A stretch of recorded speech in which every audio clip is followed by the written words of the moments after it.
Saudari-saudara yang terkasih di dalam Tuhan Yesus, marilah kita berdoa dalam nama Bapa dan Putra dan Roh Kudus. Amin. Bapa kami yang ada di sorga, dimuliakanlah namamu, datanglah kerajaan-Mu, dan jadilah kehendak-Mu di atas bumi seperti di dalam sorga. Berilah kami rejeki pada hari ini, dan ampunilah kesalahan kami, seperti kami pun mengampuni yang bersalah kepada kami. Dan janganlah masukkan kami ke dalam pencobaan, tetapi bebaskanlah kami dari yang jahat. Ya Roh Kudus, hadirlah saat ini untuk memimpin dan membimbing kami dalam membaca firman Tuhan Yesus dan merenungkannya, sehingga kami dapat mengerti maknanya dan dapat kami laksanakan dalam hidup kami sehari-hari di tengah masyarakat kami. Pembacaan Injil Lukas pasal 13 ayat 22 sampai dengan ayat 30. Ketaatan.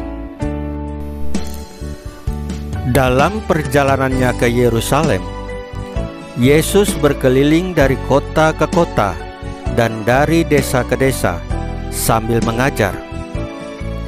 Dan ada seorang yang berkata kepadanya, "Tuhan, sedikit sajakah orang yang diselamatkan?" Jawab Yesus kepada orang-orang di situ, "Berjuanglah untuk masuk melalui pintu yang sesak itu. Sebab aku berkata kepadamu, banyak orang akan berusaha untuk masuk, tetapi tidak akan dapat. Jika tuan rumah telah bangkit dan telah menutup pintu, kamu akan berdiri di luar dan mengetok-ngetok pintu sambil berkata, 'Tuan, bukakanlah kami pintu.' Dan ia akan menjawab dan berkata kepadamu, 'Aku tidak tahu dari mana kamu datang.' Maka kamu akan berkata, 'Kami telah makan dan minum di hadapanmu, dan engkau telah mengajar di jalan-jalan kota kami.' Tetapi ia akan berkata kepadamu, 'Aku tidak tahu dari mana kamu datang. Hanyalah dari hadapanku, hai kamu sekalian yang melakukan kejahatan.' Di sanalah akan terdapat ratap dan kertak gigi. Apabila kamu akan melihat Abraham dan Ishak dan Yakub dan semua nabi di dalam kerajaan Allah, tetapi kamu sendiri dicampakkan keluar. Dan orang akan datang dari timur dan barat, dan dari utara dan selatan, dan mereka akan duduk makan di dalam kerajaan Allah. Dan sesungguhnya ada orang yang terakhir yang akan menjadi orang yang terdahulu, dan ada orang yang terdahulu yang akan menjadi orang yang terakhir." Demikianlah sabda Tuhan. Terpujilah Kristus. Saudari-saudara yang terkasih di dalam Tuhan Yesus, ketaatan adalah sesuatu yang langka di zaman kita sekarang ini. Kemarin kita diajak untuk saling mencintai dan menghormati. Sepertinya itu lebih mudah daripada menjadi orang yang taat. Kita tahu apa artinya taat, karena ketika kita masih muda, kita taat kepada orang tua. Sebagai bawahan, kita taat kepada pimpinan. Dan sebagai rakyat, kita taat kepada pemerintah. Dan sebagai umat di dalam gereja kita, kita taat kepada pemimpin gereja kita.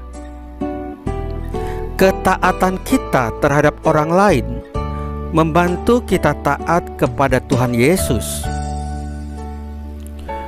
Meskipun demikian, kita perlu berhati-hati, sebab ada orang yang memakai nama Tuhan untuk mendapatkan ketaatan buta dari orang lain untuk melakukan suatu tindakan kejahatan. Kita perlu membedakan mana yang sungguh kehendak Tuhan Yesus dan mana yang kehendak manusia. Aturannya adalah sederhana. Jika seseorang mengajak kita untuk melakukan kejahatan terhadap sesama, itu bukanlah kehendak Tuhan Yesus. Di dalam keluarga, di dalam masyarakat, atau di dalam tempat kerja, kita perlu menolak wacana kebencian yang mengatasnamakan Tuhan dan lebih banyak membicarakan kebaikan Tuhan bagi semua orang tanpa kecuali. Membiarkan ujaran kebencian dan diam terhadap suatu kejahatan artinya kita setuju. Ketaatan buta adalah sangat membahayakan. Ketaatan yang Tuhan Yesus inginkan adalah ketaatan seorang anak yang mencintai bapaknya. Sebagai pengikut Yesus, ketaatan seperti inilah yang perlu kita tunjukkan kepada yang lain. Saudari-saudara yang terkasih di dalam Tuhan Yesus, marilah kita berdoa. Ya Tuhan Yesus, semoga kami taat seperti Engkau, taat meskipun harus menderita. Salam Maria, penuh rahmat, Tuhan sertamu. Terpujilah Engkau di antara wanita, dan terpujilah buah tubuhmu Yesus. Santa Maria Bunda Allah, doakanlah kami yang berdosa ini, sekarang dan waktu kami mati. Ya Tuhan Yesus, tambahkanlah iman kami hanya kepadamu saja, karena Engkau adalah Tuhan dan Juru Selamat kami satu-satunya, tidak ada yang lain. Dalam nama Bapa dan Putra dan Roh Kudus. Amin. Saudari-saudara yang terkasih di dalam Tuhan Yesus, bacaan firman dan renungan hari ini sudah selesai. Tuhan Yesus memberkati kita semua.